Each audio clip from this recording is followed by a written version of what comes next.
Asynchronous Software with Stephen Cleary. The AI Devops podcast is a show for those shipping software using AI, .NET, Azure, and Devops. Each show brings you hard-hitting interviews with industry experts, innovating better methods and sharing success stories. Sponsoring the podcast is ClearMeasure, a software architecture and engineering firm that implements AI to empower software teams to establish quality, achieve stability, and increase speed. And now your host, Jeffrey Palermo. Welcome to the show. I'm Jeffrey Palermo, your host for helping you and your teams move fast and deliver quality and to run your software with confidence in Azure, all while using everything that AI, Azure, and the .NET ecosystem has to offer. My guest today on the show is Stephen Cleary, and he's a software developer, author, independent consultant with a deep expertise in asynchronous and concurrent programming in .NET. He's the author of the book from O'Reilly, Concurrency in C Cookbook, 2nd edition, which is really the definitive practical reference on async and parallel and reactive and multithreaded programming in C#. And he's one of the top-ranked users on Stack Overflow as well. He's widely recognized for his authoritative answers on async await, and he's published extensively on the subject through all kinds of publications, even going back to MSDN Magazine, conference talks, long-running blog, and he's blogged on all kinds of deep topics like Debug Dumps in Visual Studio, and he's constantly sharing his hard-won practical knowledge with the .NET community. Stephen, welcome to the show. How are you, sir? I'm doing great. Thank you for having me, Jeffrey. My pleasure. My pleasure. It was great seeing you in person at the MVP Summit just earlier this spring, and I was glad we were able to get you on the podcast. You've gone really, really deep in asynchronous software, and I know that definitely deeper than I have and most people listening. But before we get into that, I always like to ask my guests just to kind of go back in time and reflect. What was it, if you remember, about software and programming that originally kind of sucked you in and even keeps you engaged to this point? And you're continuing to program and make computers do interesting things to this day. Yeah, well, I think the question had the answer in it. You make computers do things, and that's just always been the draw to me. So I started, I think I was 7 years old, and they had like the old Apple IIe computers in the school systems, and you could draw the little things with the turtle. And that was the very first thing I ever did. And it was a lot of fun because you could make this computer do stuff. And that was really the draw for me, and just the satisfaction that you get from solving a problem, especially a hard problem. Mm-hmm. It's funny. I had a class with that same turtle and those same Apple IIes. I think a lot of people did. And wasn't it interesting to see in the class a divide between the people who could figure out how to feed in a set of instructions to get the outcome, and then another set of people that were for some reason completely lost and could not figure out how to get it to do the right thing? Yeah, it's a skill, and it takes practice. I do believe anyone can learn to code, but some people do seem to, I don't know, somehow it clicks a little bit easier for them. Mm-hmm. I'm not sure what the difference is, but there is so it does come more easily to some people, for sure. Yeah. Well, when it comes to asynchronous programming, there's a whole bunch of different levels. What is it about this problem where it fascinated you, where you ended up going really, really deep in this space? What pulled you in there? Okay, so this is interesting because I was in the right place at the right time. And what I mean by that was, so I always enjoyed making computers do things. I was working for a company that did like factory automation software at the time. So this was late 90s, in the last millennium. I love saying in the last millennium because it makes me sound so old. I was officially a professional programmer in 1998, so I could say that. Nice. So I was working for this company, and they had to recode their main communication system from like this custom radio technology to the newfangled Wi-Fi, which was fairly new at the time. Yeah. And so we could use the off-the-shelf hardware and all that. And so I had to write the TCP communications for this. And if you've done TCP IP communications, it really has to be done asynchronously if you're doing it at scale, which we were, or else the machines just wouldn't be able to handle it. These were very old machines back then. And so I had to learn asynchronous programming in C++, the old school C++, which was not easy at all.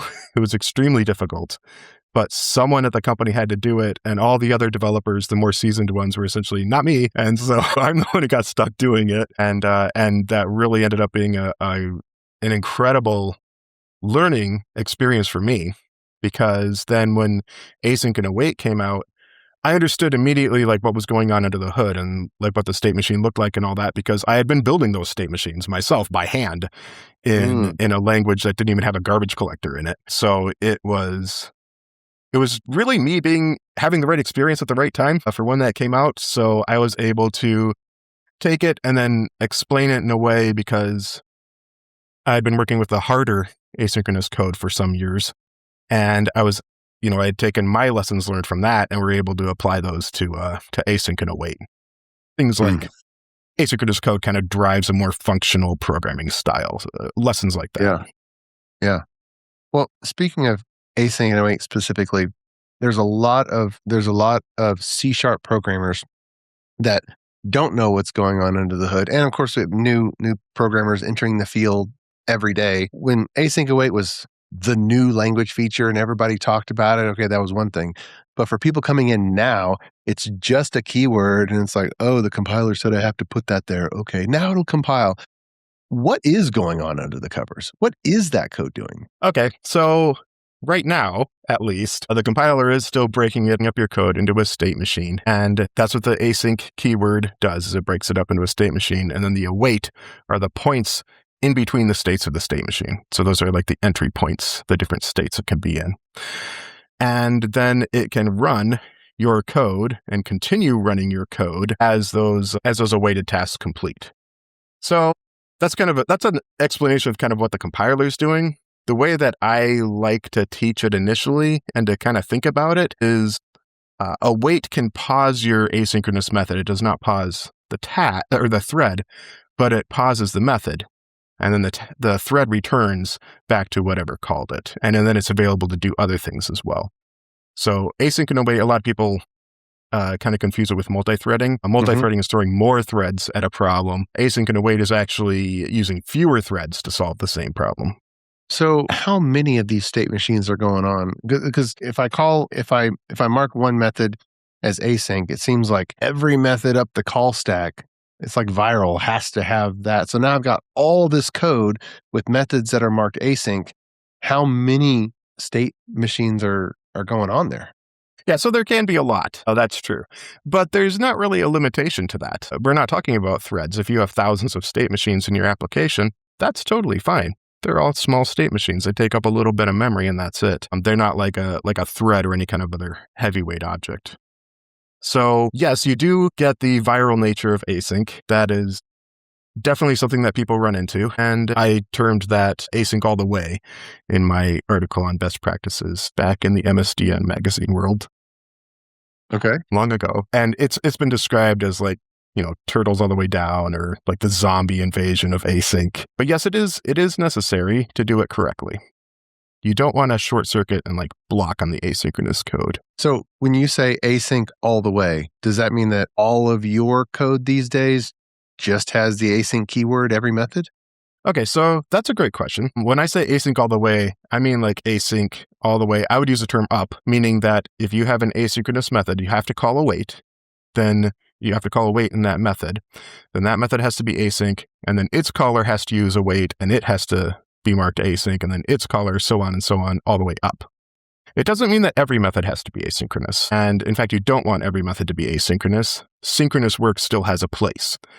I have an entire library that just simplifies comparison in .NET. So you know how you have to overload equals and all this other stuff and make sure that it's all compatible with the get hash code and all that. Well, it just takes care of that for you. It's kind of like a link over delegates that define all those comparisons for you. And that entire library has no async in it at all. Because it doesn't. What's it called? Nito.compares. Compares. All right, yeah, we'll link to that in the show notes so listeners can check it out. So how do we know what code should have async and what code should not? Right. So the easy answer, or the simple answer, I should say, not the easy one. The simple answer is if you're doing I/O, then it should be asynchronous. So anything going out over the network or anything going to disk, these are things that should be asynchronous. In the real world, that's not always possible. Sometimes methods lie and say they're asynchronous when they're not. Mm. The SQLite database driver for many years was that way. I think they actually have proper asynchronous methods now, but for many years they had asynchronous methods that were actually synchronous. Okay. Yeah. So there's like little corner cases there where sometimes things behave weird, but in general, anytime you're doing I/O, that should be asynchronous, and use the await keyword if there are async methods available. So you mentioned calling I/O. In my mind, I've always kind of grouped it into situations where you have code that runs in process within the memory that's loaded up for that process. And then you have code that causes the call stack to go out of process somewhere on the computer. And then further from that, you have code that not only calls out of process, but it could invoke the network driver to go somewhere else. Am I hearing it right that anytime that I need to call out of my own process should probably be async? Yes, I would say so. All inter-process communications support asynchronous calls because you don't control that other process. Mm-hmm. It's outside of your process. So they're all asynchronous. They all have asynchronous support, great asynchronous support there. When you're talking about like writing to your own local disks, staying within the same process, usually you can do async there. You've spoken on the topic of brownfield async development, which of course that was interesting to me because I help clients all the time that are in older versions of .NET, and even before async came out, and whether it be file.readAllText or any number of calls where it's synchronous, it's just sitting there and doing it. How do you think about that? What is the upgrade path or the modernization where the code base doesn't even have a single async keyword in there, but now you want it to? How do you go about analyzing whether you should change it? Right, because you don't always need to. And I would say, is it really going to add business value? And the value that you get from async depends on whether you're in a UI application or in a server application. So in a UI application, you get the benefit of freeing up that UI thread. So you don't want to call any blocking methods on the UI thread. Now, there are some applications that call blocking methods all the time, but it's always on the thread pool thread. And that's okay, usually. You burn an extra thread. That's no big deal on your desktop machine that can handle 100 extra threads. No big deal. When you're looking on a server machine, especially in the cloud, then you want to be much more careful about wasting threads like that. Because on the server side, your benefit is scalability. You don't have a UI thread that determines how the user interacts with it that you can't block. What you have are request threads. You've got that thread pool. And what you want to do is keep handling requests as much as possible. So to tie up a request thread, waiting for that file, read all text or whatever, or calling some, using web client to make some kind of REST call, talking old code, right? Mm-hmm. A synchronous web client call would tie up that thread until that call comes back. And it's not doing anything. It's just sitting there waiting for that to complete. It's a wasted thread. So on the server side, I would definitely look more at migrating to async and await more aggressively. On the interactive GUI side, usually you can just get away with not doing it. Okay. Makes sense. So in that line of, maybe you don't need to do it, I think you presented last year a little further on avoiding common pitfalls with async await. So you've helped a lot of people and seen lots of things. Is there one or two common mistakes that people make in this area? Well, yes. So in that talk, I start off with the most common ones, and then I end at some pretty more obscure ones, which is really what people are more interested in if they're reading my content already, because the common ones are still the same mistakes as they were from the MSDN Magazine days. Okay. So it's blocking on asynchronous code. So you're saying, I want to add async, but I don't have the time to migrate that async all the way through that call stack like we talked about. And if it doesn't make, you always have to wrangle this time from the business, right? Because you're not adding business value. You're just saying, I want a more efficient server or whatever, but you can't do it all at once. And so you end up partially doing it. And then you end up, say, like blocking on asynchronous code. Mm-hmm. And that is still the number one issue. It still is. So on the server side, for example, this actually makes your threading even worse because now you're up, or you're trying to free up that thread pool thread. The code is async, but since the calling thread is blocking on it, you're actually blocking that thread just like you were normally. But now another thread has to come in and complete that task that you're waiting on. So for a very short amount of time, you actually need 2 free thread pool threads just for that one request. And when you block on asynchronous code on the server side, that's where you can run into thread pool exhaustion really quickly. And by really quickly, I mean the code will sit there with this problem in it for a long time until you just hit that tipping point of just too many requests, and then your entire server farm goes down. I've been meaning to write a blog post about how this happens, but if you understand the thread pool injection rate and how the thread pool works with completing asynchronous code, then it's really easy to just, as soon as you hit that tipping point, you can't just add one more server to your server pool. You have to more than double the number of servers in your server pool in a very short amount of time in order to get out of it. So it's a nasty situation. How do you go about testing to see if you have one of those errors in your code base? That is a good question. Or is that more of a static good answer for it?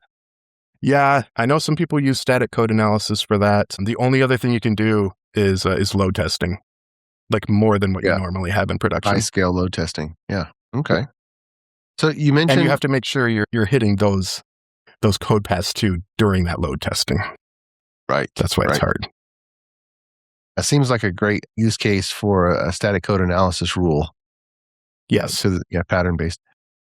So you mentioned blocking on an asynchronous call in brownfield. I mean, I've gotten to situations where I need to pass in a delegate or something where I actually need to block on that. I need to convert it from asynchronous to synchronous. Is there a definitive right way to do that? No, there's not.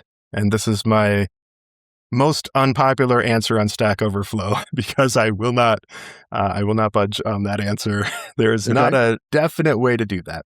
There are techniques you can use. A lot of times, So if you're on the server side and you have to block, then you can just block, but you're going to run into that problem with the thread pool exhaustion. And there are mitigations you can do, like, bump up your thread pool to a ridiculous amount or, oversize the server, all of this kind of stuff. But at the end of the day, that's going to eventually catch up with you.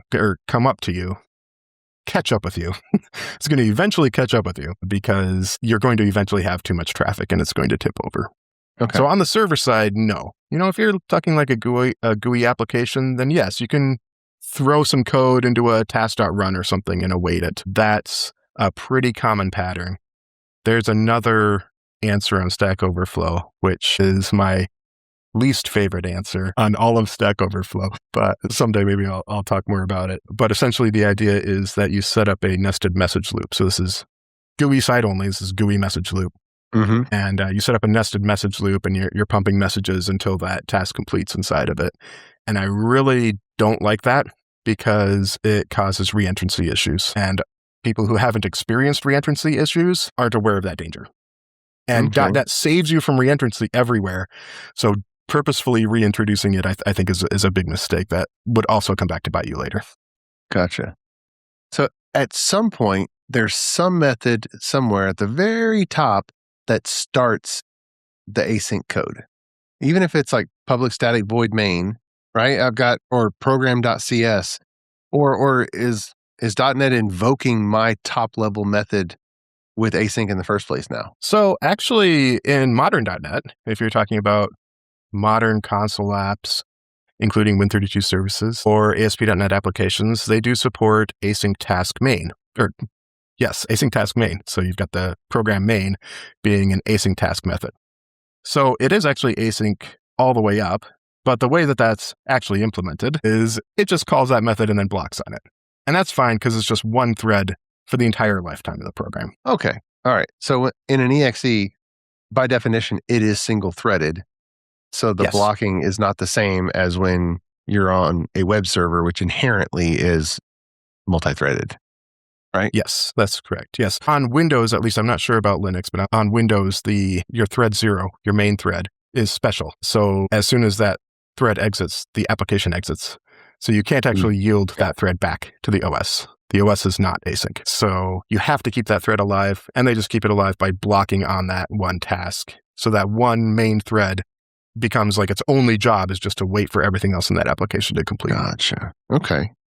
So on these more EXE or used to be, Windows services or background services where there's no UI thread, they're not accepting HTTP requests, but maybe they sit there and do nothing and just listen for messages to show up on a queue, or they have even in Azure with a map drive, like the old file system watcher, they're just sitting there waiting. Is there that one blocking call there, or are those inherently async even at the entry point, or do you know? So for Win32 services, I'm trying to remember. No, I think it is actually also a blocking call. I'm pretty sure. Because it has a, yes. Well, one main thread, yes. Mm-hmm. Yeah, and the modern way to handle that is with the .NET generic host. So you've got like your worker process template that you can use to create those. And that'll work for Linux daemons, Win32 services, Azure web workers, I think, have that same kind of system in it. Yeah. Because I'm thinking about even processes that are deployed as an Azure container app, in the Docker file, it would specify an entry point in a DLL. And so there's, we have an entry point somewhere. And so what should we look out for to make sure that we've gone async all the way up? Well, that's a good question also, because even if you have an async program main, right, and it's async task main, there are still parts of that program that could be synchronous. And really the best way, so I haven't actually like tried to ever do this, because if it's synchronous and it's working well enough, then that's fine. So, I had some old Azure functions back in the day that would run synchronously, even though they were doing I/O, and I just didn't care because they're Azure functions. I can spin up 100 more, and they're very cheap. So there's a bit of me that's like, that has to be a little pragmatic and say, if it's working, then fine. It's not like a thread pool exhaustion scenario in an Azure function, right? If you're on like an ASP.NET server, you want to be a little more careful. And I don't actually have a great answer for that other than just going through it at code review, right? You have to understand what all your code is doing. Mm-hmm. And if you have something like, I don't know if you're doing like ports and adapters or something, right? Then your database component, you can say, well, we're going to change all this over to async. Everything's going to use async. And then we remove all the synchronous methods. Then everything's using async because there's no synchronous methods to use. So there's things like that you can do, but I'm not aware of anything that would easily look at entire code base. AI might be pretty capable of that. I haven't actually asked it. Okay. Now, I want to hit you with a few, I think they're esoteric things, but I find that people just really don't know what they are around async and await. And the first one is value task. How would you explain what the heck value task is and why, when people should use it?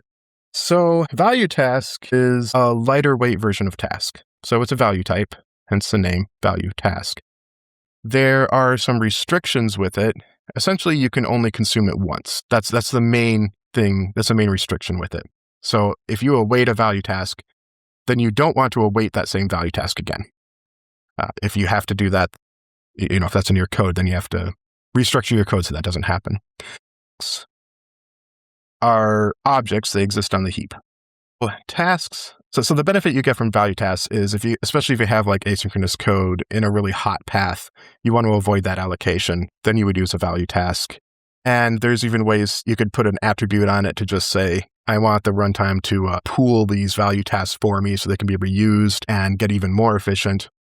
But I would actually hold off on that because unless you have measurable performance that you're improving, don't optimize prematurely. I would hold off on that for now because the runtime async that is coming right around the corner any day now, it looks like it's going to make essentially tasks be just as efficient as the value tasks. That may not be quite true, but that's, I think, going to be a general takeaway from that.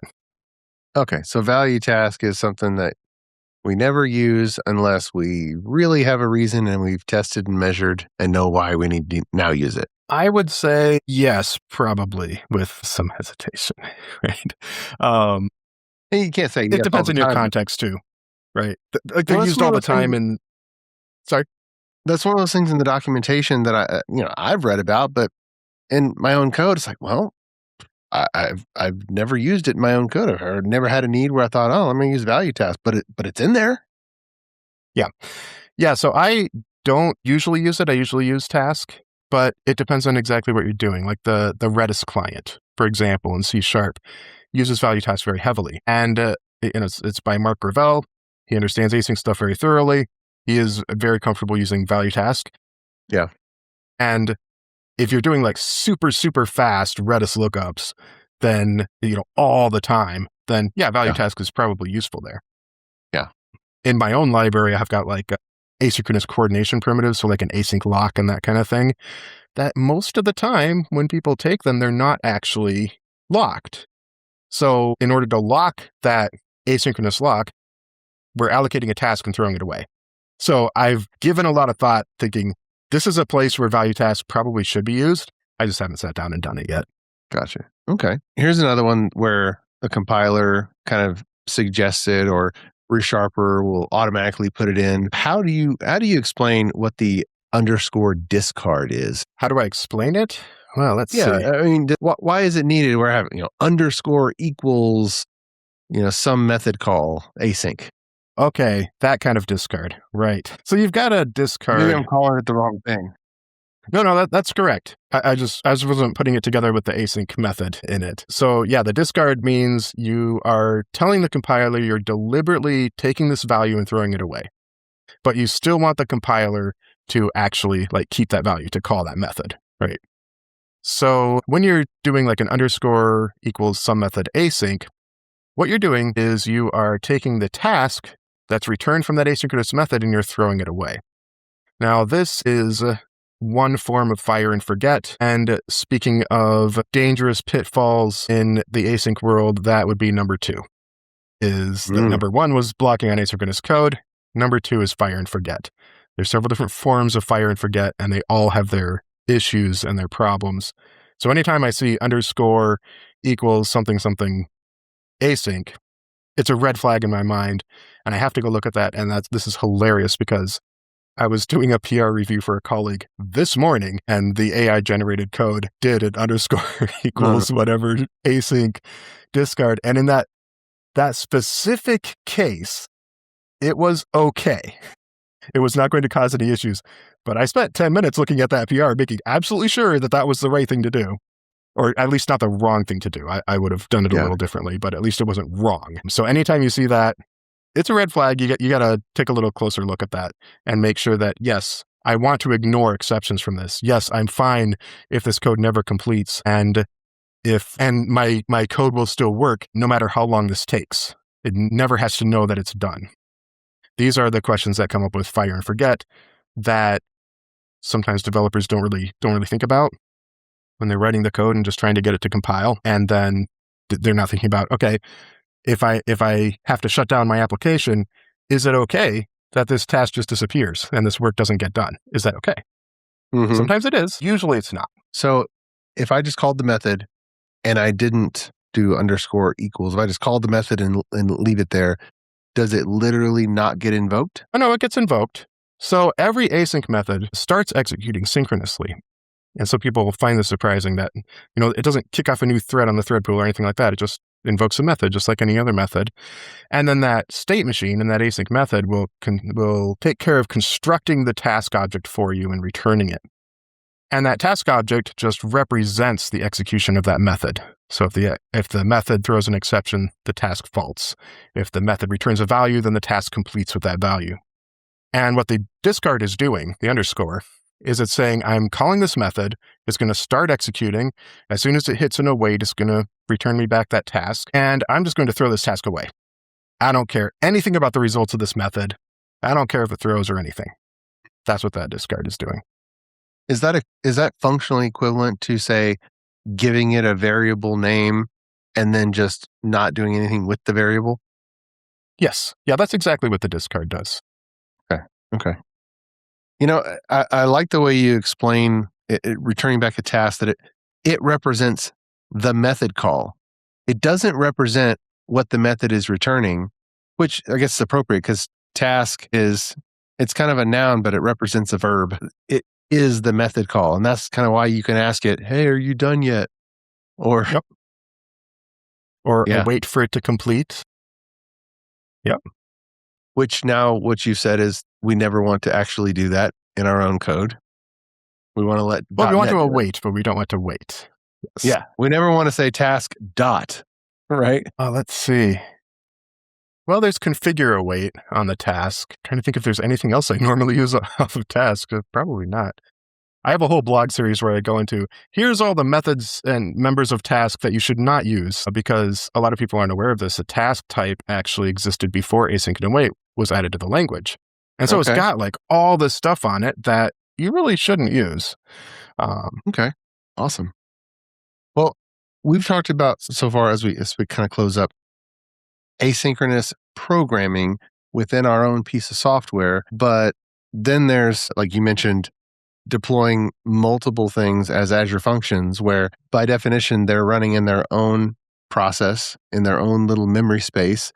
They might not know about each other at all. And so by definition, they're asynchronous at a whole nother level as opposed to the C# level. What do you look for in a program where you say, you know what, probably shouldn't try to force all this asynchronicity into this bit of code. I can handle multiple things going on at the same time at the next level, architecture level, instead of just the code? That's a good question. So I did that some with like my Azure functions because they were all very small and they would all run pretty quickly. And so I was comfortable just making them, they were actually partially asynchronous and partially not asynchronous, partially synchronous. And I was fine just leaving them at that because I knew I had $150, I think, a month of Azure to spend, and I was nowhere near that. I was like at $10. So I'm like, it's not my money. I don't care. If you were actually writing code for the business, you'd probably care a little bit more.